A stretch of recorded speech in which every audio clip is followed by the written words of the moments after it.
نے کویسچن کیا تھا کہ شرعی طور پہ بخیل کسے کہتے ہیں؟ لفظ بخیل فعیل کے وزن پر بخیل، جیسے شکیل اور بخیل یہ ایک وزن ہے۔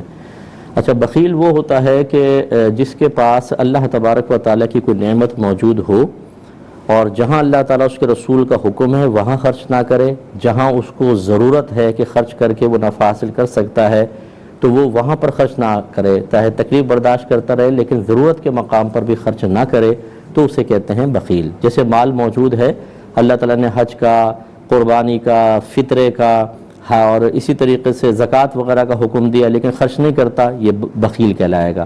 اسی طرح اپنے علاج کے لیے خرچ نہیں کرتا، بہت پیسہ پڑا ہوا ہے لیکن آسائش اور سہولت کے لیے نہیں کرتا، ایسے جو جائز ہے لیکن تکلیف میں پڑا ہوا ہے اور پیسے کی محبت میں اس کو جدا بھی نہیں کرتا تو یہ بخیل ہے۔ اسی طرح کوئی بیچارہ غریب آیا، اسے دینا ہے وہ نہیں دیتا، حالانکہ ایک ضرورت ہے، اس کی ضرورت ہے اور پھر ہمیں نفل صدقے کی ضرورت ہوتی ہے تاکہ اللہ تعالیٰ کی بارگاہ میں درجات بلند ہوں، لیکن یہ مال کی محبت میں خرچ نہیں کرتا ہے تو یہ بخیل کہلائے گا۔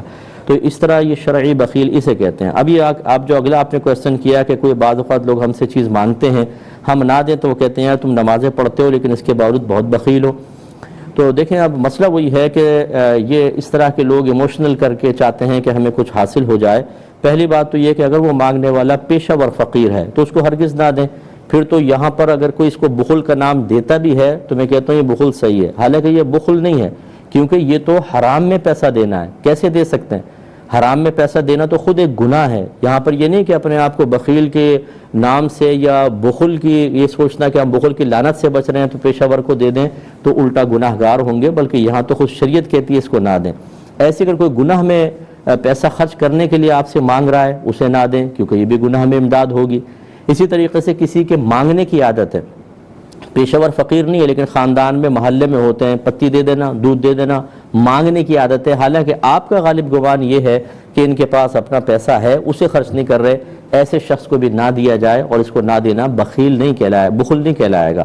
تو خلاصہ کلام یہ ہے کہ بخل تو وہاں ہو جہاں شریعت اجازت بھی دیتی ہے یا باقاعدہ حکم دے رہی ہے، شریعت کو مطلوب ہے یا ہماری سخت ضرورت ہے اور پھر بھی ہم پیسے کو سینے سے چمٹا کر رکھیں اور نہ خرچ کریں تو ہم گناہ گار ہوں گے۔